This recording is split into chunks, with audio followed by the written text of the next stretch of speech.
দেখুন পাখিটি কাদামাটি আর ঘাস দিয়ে কিভাবে বাসা বানাচ্ছে। আরও বিস্ময়কর ব্যাপার হলো বাসার ভেতর দুটি আলাদা ঘর রয়েছে। একটি হচ্ছে পুরুষ ও স্ত্রী পাখির ঘর, আরেকটি ঘর তাদের ডিম ও বাচ্চাদের জন্য।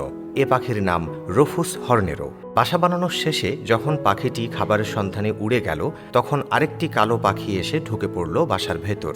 কালো পাখিটি বেরিয়ে যাওয়ার পর যখন রুফুস হর্নের পাখি ফিরে এলো, তখন ঘটল এক অদ্ভুত ঘটনা।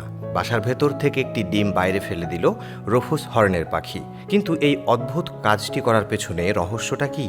রুফুস পাখি তাদের অসাধারণ ঘর নির্মাণ কৌশলের জন্যই বেশি পরিচিত। শীতের ঠান্ডা বাতাস কিংবা গ্রীষ্মের প্রখর তাপ কোনো কিছুই এদের ঘর ভাঙতে পারে না, কেননা রুফুস হর্নেরও তাদের ঘর বানাতে ব্যবহার করে মাটি ও কাদার মিশ্রণ, সেই সাথে যোগ করে ঘাস বা খড়, যা শুকিয়ে পাথরের মতো হয়ে যায়। হর্নেও পাখি বুদ্ধি ও পরিশ্রম দিয়ে এমনি একটি গম্বুজের মতো বাসা তৈরি করে, যা দেখলে মনে হয় যেন মানুষের হাতে নির্মিত কোনো ছোট্ট কাঠামো। কিন্তু এই পাখি যখন ঘর বানায়, তখন আরেক দুরন্তর পাখি দূর থেকে তার বাসার দিকে তাকিয়ে থাকে। সেই পাখিটি হচ্ছে কাউবার্ড। এরা বরাবরই নিজেদের ডিম ফোটানোর দায়িত্ব এড়িয়ে চলে, অর্থাৎ বাচ্চা বড় করার কাজটি এরা করতে চায় না। কিন্তু ডিম তো ফোটাতে হবে, বাচ্চাও বড় করতে হবে। কাউবার্ড নিজে যদি না করে, তাহলে এই কাজটি করে দেবে কে?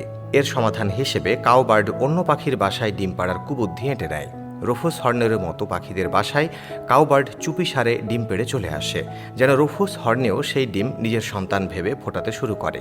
প্রথম দিকে তো হর্নেও পাখি বুঝতেই পারে না যে সে ডিমগুলো তা দিয়েছে, ফোটাচ্ছে, সেগুলোর মধ্যে কাউবার্ড নামের অন্য এক পাখির ডিমও লুকিয়ে রয়েছে। সরল মনে রুফুস হর্নেও ডিমগুলোতে তা দিয়ে থাকে, আর কাউবার্ড ডিম ফুটে বাচ্চা বেরিয়ে শিকারী মনোভাব নিয়ে বেড়ে ওঠে।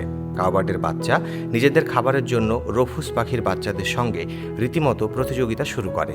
এমনকি অনেক সময় হর্নেও বাচ্চাদের খাবার কেড়ে নেয় এরা। কখনো কখনো বাচ্চা কাউবার্ড ছোট রুফুস হর্নেরও পাখিদের বাসা থেকে বেরো করে দেয়, যেন সেই একমাত্র ওখানে থাকতে পারে। তবে ভাগ্য সবসময় কাউবার্ডের সহায় হয় না। প্রায় সময় রুফুস হর্নেও নিজেই কাউবার্ডের ডিম চিনে ফেলতে পারে। আর যদি একবার কাউবার্ডের ডিম চিনে ফেলে, তাহলে সেই ডিম বাসা থেকে নিচে ফেলে দেয় রুফুস হর্নেও পাখি। আবারও কাউবার্ড এসে ডিম পাড়তে পারে, এই ভয়ে প্রায় সময় এই পাখিটি পুরো বাসাটি ছেড়ে চলে যায়, অন্য কোথাও নতুন ঘর তৈরি করে, যেন কাউবার্ডের কালো ছায়া থেকে মুক্তি পাওয়া যায়। আপনি বাংলাদেশের কোন জেলা থেকে এই ভিডিওটি দেখছেন, আমাদের কমেন্ট করে জানাতে পারেন।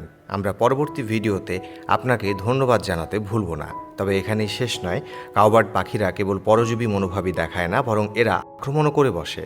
যদি কাউবার্ড দেখে তাদের ডিম বাসা থেকে ফেলে দেওয়া হয়েছে, তাহলে অনেক সময় এরা হর্নেও পাখির বাসায় হামলা করে তাদের ডিম ভেঙে দিয়ে যায়। তেমন হলে নিজের বাসা ছেড়ে পালিয়ে যাওয়া ছাড়া আর কোনো উপায় থাকে না রুফুস পাখিদের।